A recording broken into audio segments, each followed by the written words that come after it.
So you've got more stories from the Torah for me? Yes, sir, I do. Fantastic. You know, when we left off, Adam and Eve had just been banished from paradise, and I, for one, was looking forward to their fascinating battle for survival. Oh, that would be interesting.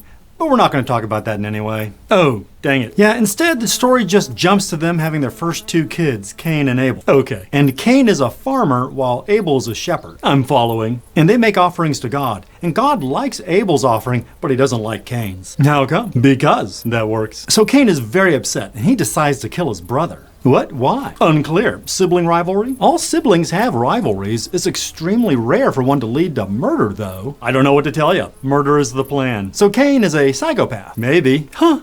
So Cain follows Abel into a field with homicide on his mind, and God steps in to save the innocent Abel whose offering he liked? He does not. How come? Because. Interesting choice. It is. So Cain kills his brother, but now he's worried that wherever he goes, somebody will want to harm him. Isn't the sum total of all humanity right now Cain and his parents? Apparently. So who does he think he's in danger from? Unclear. Huh. So Cain lays with his wife, and he has a son, Enoch. Wait, who's this wife? What do you mean? Well, we've had Adam and Eve who've had Cain and Abel. No one else has been mentioned. Oh, whoops. Whoopsie. So anyway, they have Enoch. Oh, so you're not going to explain where this wife comes from? I'd rather not. Give it your best shot. Well, I guess we're just going to have to assume that she's, a sister that never gets mentioned. I was afraid that's where this was going. Couldn't God just poof another family into existence so they don't have to resort to incest? Oh, it'd be super easy. Barely an inconvenience.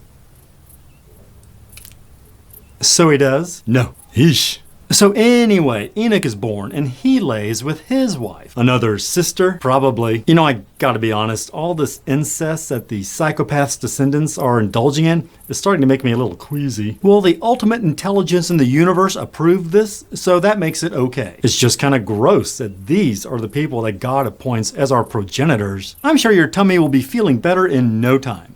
Fingers crossed. Anyway, after a long line of sons and daughters and uncles and nieces all marrying each other and having babies, we get to the next big hero, Noah. And what's his deal? Well, he and his family are the only good people on Earth, so God decides to kill everybody else with a global flood. The incestuous descendants of a fratricidal psychopath are the only good people? That's what we're going with. But aren't there at least a few other innocent people on Earth? Certainly there are infants who are blameless. Nope, all evil. Well, okay then. And won't a global flood destroy virtually all life on Earth? You're darn tootin' it will. So all the nice animals that are entirely blameless die? Well, yes, most of them. But Noah builds a boat and he puts a mating pair of each species on it so he can repopulate the Earth after the flood recedes. Just one mating pair for each species. For the vast majority, yeah. Won't that require, more incest? Mm-hmm.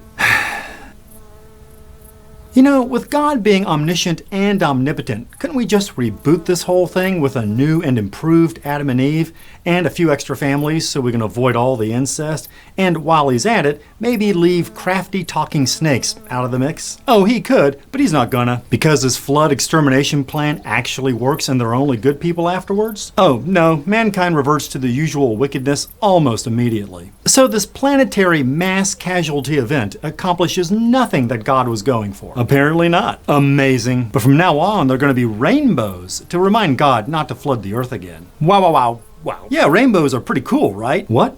Oh yeah, sure, they're nice. But what I was wowing at is the idea that God needs reminding for anything, what with his omniscience and all. Yes, rainbows are such a beautiful gesture, and that what he's reminding himself about is to not use drowning as his method in the future for destroying virtually all life on Earth. Such a beautiful promise. So after the flood, what does Noah do? He plants a vineyard, and then he gets drunk on the wine and passes out with his genitals exposed. Oh, so God's chosen man is a drunk? Why am I not surprised? Yeah, and his son Ham walks in and sees his old man passed out. So Ham leaves to give his mom a heads up that dad's drunk and that she needs to attend to him. Well, we never hear about the mom. How come? Because Bible. That works for me. But he does tell his brothers. Very considerate of him to help everybody avoid any further embarrassment. Well, not really, because after the two brothers cover up their dad, he finally wakes up, and boy is he mad at himself for getting drunk and leaving himself exposed. No, he's mad at Canaan, Ham's son. He's mad at his grandson. Super mad, curses him to be a slave. But why? And why him? Unclear. So God steps in immediately and tells Noah that slavery is a vile and wicked institution that is absolutely intolerable? Nope. Or at the very least, that it makes no sense to curse the blameless child for the non-crime of his father. Not even close. I just have so many questions. Good questions for another time. Well, okay then. So the descendants of the drunken, curse-spewing Noah eventually spread out, and they want to build a tall tower. How tall are we talking here? With the primitive technology of the time, anything over 200 meters would be highly unlikely. So, not much bigger than the Egyptian pyramids. And why do they want to build this thing? Well, they want to make a name for themselves, and it would be tall by the standards of the time. Well, that makes sense. Tall structures do impress me, for sure. Exactly, but God doesn't like it. Why? Because God is scared they might reach heaven. Are you telling me that God thinks they can actually reach heaven if they just get high enough? That seems to be what we're implying here. But aren't they expressly building this thing to make a name for themselves? There's been no mention of a challenge to God or a plan to invade heaven or anything like that. And there won't be. But God uses this as his justification to confuse humanity's language. Confuse humanity's language? Yes, up until this point, there's only been one language. And because these people are building something on par with a pyramid,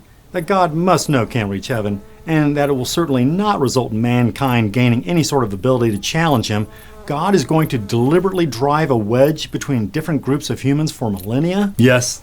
This God of yours, he's what's the word I'm trying to come up with here? He's sort of a jerk. Oh no, that's not the word. Whenever he does something completely at odds with logic or compassion or just seems completely nonsensical, we have a special word for that.